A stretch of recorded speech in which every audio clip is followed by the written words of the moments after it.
The judges looked bored. I heard a parent whisper, "She's the poor girl from that single mom." I held back tears until a stranger stood up from the back row. The room went silent as he took the stage. I knew something was wrong the second the room went quiet. My daughter had just finished playing the piano, her small hand still trembling above the keys. Final note had barely faded when I realized what was missing. No applause, no polite nods, just silence. And then I heard it, just loud enough to cut through the quiet. A woman somewhere behind me whispered, "That's the poor girl. The one with the single mom." I felt my chest tighten. My ears rang. I couldn't even turn around. I just sat there, frozen, my hands gripping the edge of the seat like it could keep me from falling apart. My daughter's name is Zaria. She's 9 years old, and last night she played her heart out at her school's annual talent show. She wrote her own song, practiced it for weeks, poured every ounce of herself into it. I watched her stay up late after homework, headphones in, tapping out melodies on a tiny keyboard we bought from a yard sale. She believed in that song. But when she played it on stage in front of her classmates, the judges, and a crowd full of parents, they didn't clap. Not even a few scattered claps out of pity. Nothing. I looked at her from my seat in the middle row.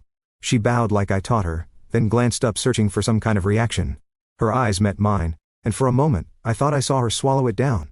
The disappointment, the confusion, the shame. I was trying so hard not to cry. And then, just when I thought I would have to stand up, grab her hand, and walk her out of that auditorium like we were escaping a fire, something happened. A man stood up. He was sitting in the very back row, alone, tall, older, dressed in a quiet gray suit. He didn't smile. He didn't say anything. He just started walking down the aisle toward the stage.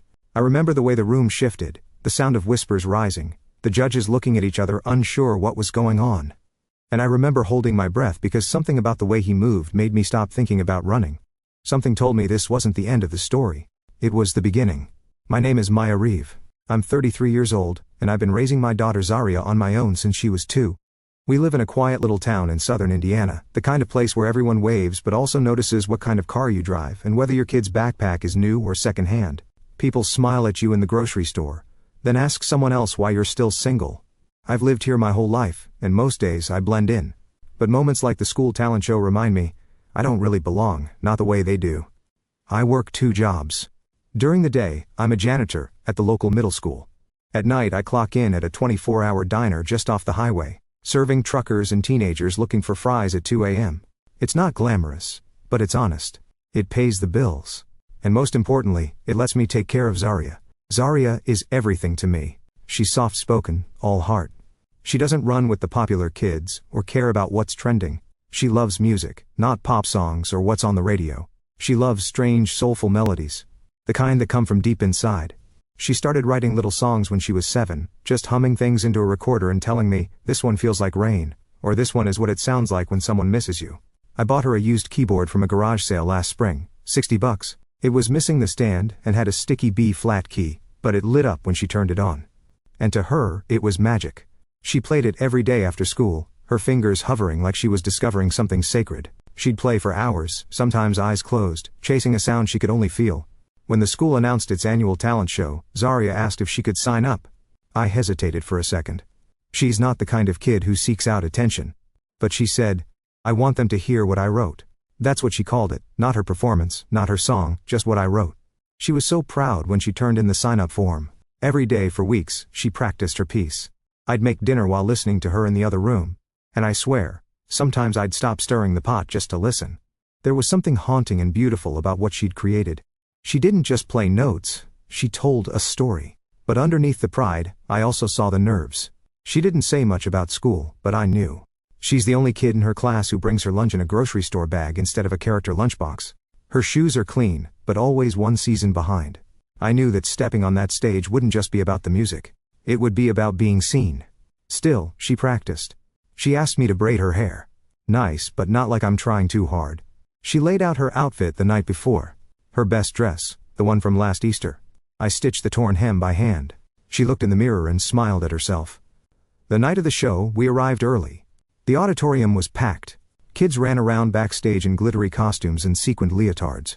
Parents chatted in clusters, comparing private lessons and weekend camps. I sat alone in the middle of the audience, clutching my hands, trying not to look too out of place. When Zaria's name was called, I stood up a little in my seat, craning to see her. She walked to the piano slowly, her chin up, but her fingers fidgeting. I whispered to myself, "You've got this, baby." She sat down at the bench, adjusted the microphone just like she'd practiced, and placed her fingers on the keys. And then she started to play. The moment Soraya started playing, the room began to change, but not in the way I'd hoped. She played the first few notes of her piece, slow and soft, like she was inviting the audience into a memory only she remembered. The melody floated across the auditorium like a whisper, a lullaby dipped in sorrow and hope. It didn't sound like anything the kids before her had done. No karaoke, no flashy moves, no backing tracks, just her, a piano and a story told through her fingertips. I sat on the edge of my seat, heart pounding with pride, watching her close her eyes as the notes carried her away. But as I scanned the audience, I could feel something else. They weren't listening. A couple of parents near the back were whispering. 2 kids in the front row giggled. One of the judges, the one with the oversized blazer and clipboard, glanced down at his phone and started typing. The woman next to me pulled out a pack of gum like she was waiting for an elevator. And then I heard it, clear as a bell. "She's the poor girl, the one with a single mom." The words didn't hit my ears. They hit my spine. I turned slightly trying to see who said it, but I didn't need to. I already knew the type. Someone who'd never had to explain to their kid why Santa only brought one gift. Someone who never had to choose between fixing the car and paying for field trip fees. I bit the inside of my cheek hard enough to taste metal. I wanted to stand up, to defend her, to scream. "She is more than whatever story you've made up about us." But I couldn't. My legs wouldn't move. My body was locked in place, my pulse pounding in my throat. Zarya kept playing. Her hands never faltered. She poured herself into every note like it mattered, like someone out there would understand. But they didn't. Not that night.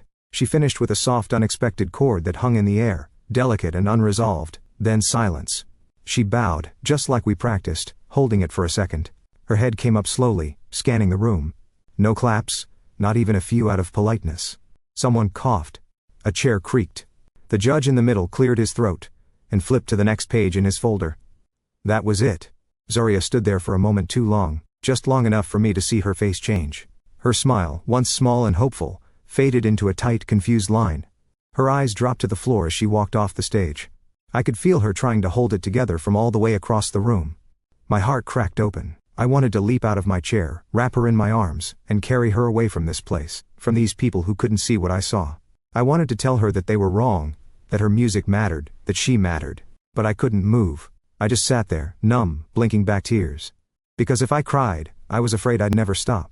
I looked around again, at the moms with their makeup and expensive handbags, at the dads filming with their smartphones and barely watching, at the judges already preparing for the next act. No one cared. And that's when I felt it, a shift, small, subtle. From the very back row, a man stood up. He didn't look like the rest of them. His suit was simple. He wasn't holding a phone. He wasn't clapping or reacting like everyone else. He was just standing there, still as stone, watching the stage. And then he started walking toward the front. People turned. Someone whispered, "Who is that?" The judges looked at one another, puzzled.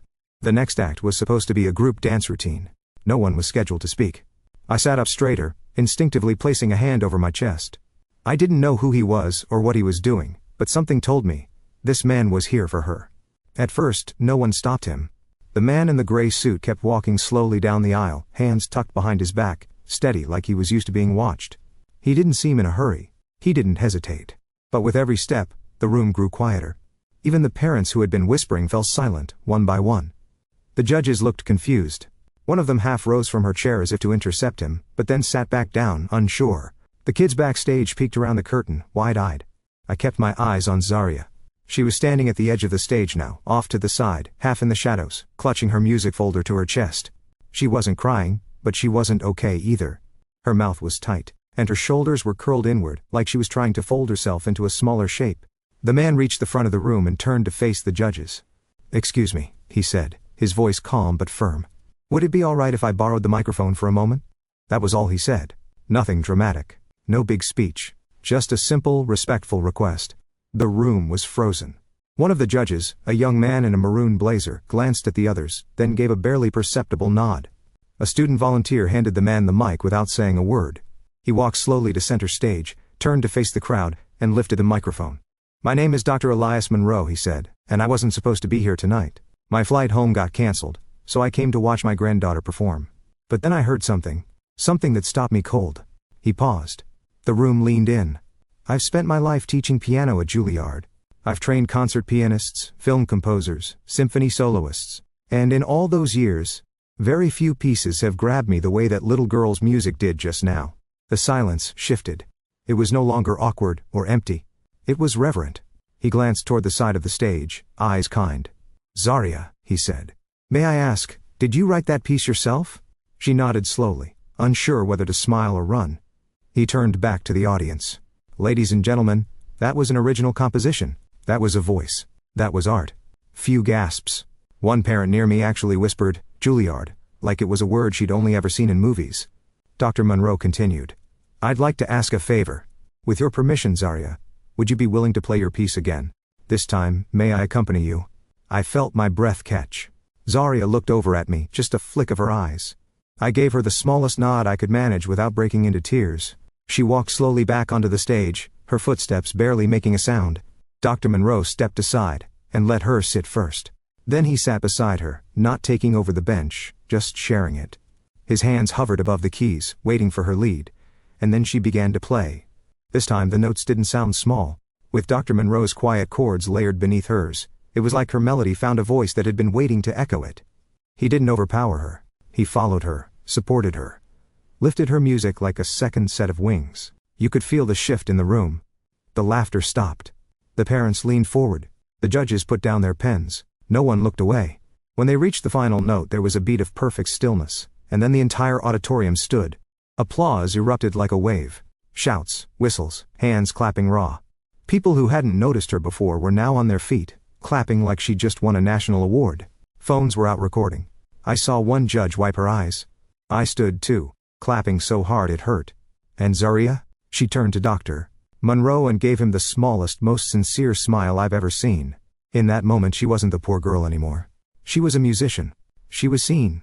And I knew everything had just changed. When the applause finally began to fade, Zarya just sat there, still at the piano, her hands resting gently in her lap. Her eyes were wide, not in fear anymore, but in something closer to wonder. She looked around the auditorium like she was seeing it for the first time. Dr. Monroe leaned toward her and said something we couldn't hear. She nodded once, then slowly stood, bowing again.